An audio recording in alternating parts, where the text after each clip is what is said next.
J'ai souhaité m'exprimer devant vous quelques heures à peine après la déclaration du président des États-Unis d'Amérique, parce que l'heure est grave. Je prends note de la décision du président américain de se désengager de l'accord de Paris sur le climat. Je respecte cette décision souveraine, mais je la regrette. Et je considère qu'il commet là une erreur pour les intérêts de son pays et de son peuple, et une faute pour l'avenir de notre planète. Je viens un instant d'échanger avec le président Trump et j'ai eu l'occasion de lui en faire part. Le changement climatique est l'un des grands défis de notre temps. Ce qui paraissait encore pouvoir être discuté il y a quelques années s'impose désormais à nous tous, avec une grande évidence.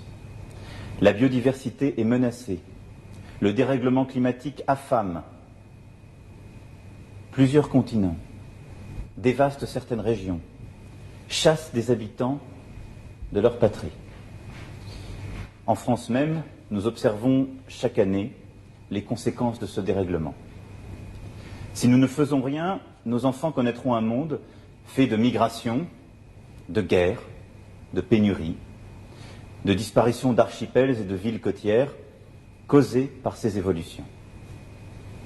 Cela a déjà commencé. Ce n'est pas l'avenir que nous voulons pour nous. Ce n'est pas l'avenir que nous voulons pour nos enfants. Ce n'est pas l'avenir que nous voulons pour le monde. La vocation de la France est de mener ces combats qui impliquent l'humanité tout entière. C'est pourquoi la France s'est placée à l'avant-garde de la lutte contre le changement climatique. Elle s'est engagée résolument dans toutes les négociations internationales. Et en décembre 2015, la France a réussi ce tour de force de faire signer 195 pays, de leur faire signer un engagement commun, l'accord de Paris pour le climat. Alors oui, je vous le dis ce soir avec beaucoup de force. Nous ne renégocierons pas un accord moins ambitieux. En aucun cas. La France, ce soir, appelle l'ensemble des pays signataires à demeurer dans le cadre de l'accord de Paris, à rester à la hauteur des responsabilités qui sont les nôtres et à ne rien céder. Je veux ce soir dire aux États-Unis, la France croit en vous. Le monde croit en vous. Je sais que vous êtes une très grande nation, que les États-Unis ont été fondés pour faire triompher la liberté, la vérité, la raison, partout contre l'ignorance et l'obscurité. Mais ne vous trompez pas. Sur le climat, il n'y a pas de plan B, car il n'y a pas de planète B. Alors oui, nous continuerons.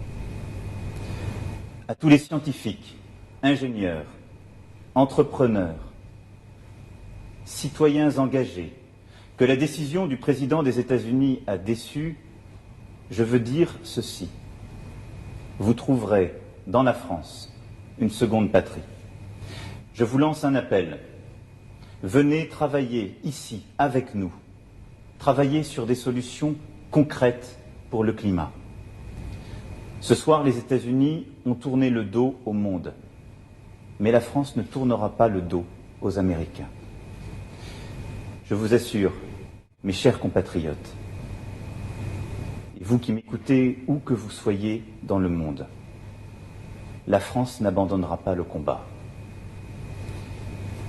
Bien entendu, nous aurions préféré livrer cette bataille aux côtés des États-Unis d'Amérique, car ce sont nos alliés et ils resteront nos alliés en matière de lutte contre le terrorisme, sur nombre de sujets de défense, de sécurité, sur nombre de sujets industriels et économiques.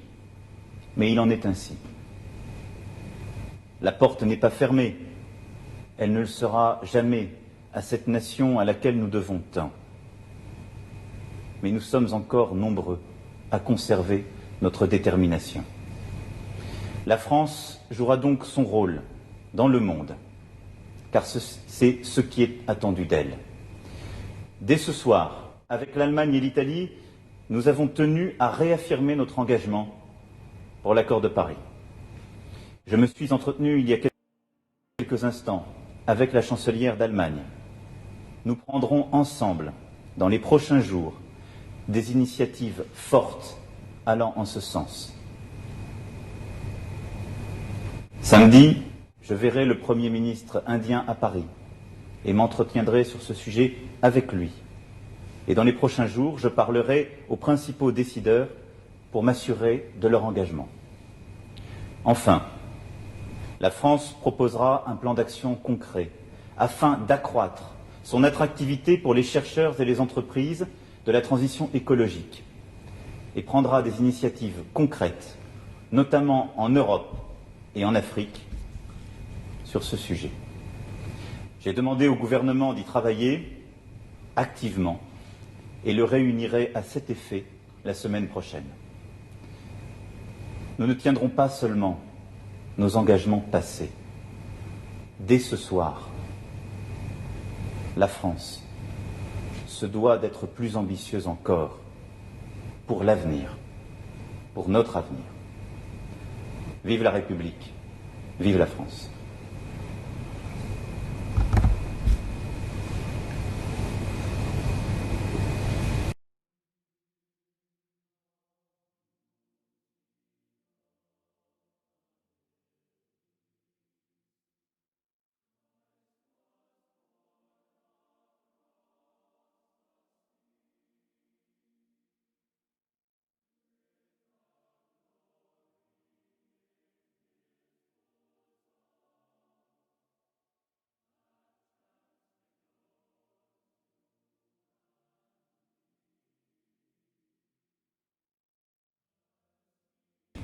Is one of the major issues of our time. It is already changing our daily lives, but it is global. Everyone is impacted. And if we do nothing, our children will know a world of migrations, of wars, of shortage. A dangerous world. It is not the future we want for ourselves. It is not the future we want for our children. It is not the future we want for our world. Today, the President of the United States, Donald Trump, announced his decision to withdraw the United States from the Paris Agreement. I do respect this decision, but I do think it is an actual mistake, both for the US and for our planet. I just said President Trump in a few words a few minutes ago, this assessment. Tonight, I wish to tell the United States, France believes in you. The world believes in you. I know that you are a great nation. I know your history, our common history. To all scientists, engineers, entrepreneurs, responsible citizens who were disappointed by the decision of the President of the United States, I want to say that they will find in France a second homeland. I call on them, come and work here with us, to work together on concrete solutions for our climate, our environment. I can assure you, France will not give up the fight. I reaffirm clearly that the Paris Agreement remains irreversible and will be implemented, not just by France, but by all the other nations. Over the coming hours, I will have the opportunity to speak with our main partners to define a common strategy and to launch new initiatives. I already know that I can count on them. I call on you to remain confident. we will succeed. Because we are fully committed. Because wherever we live, whoever we are, we all share the same responsibility.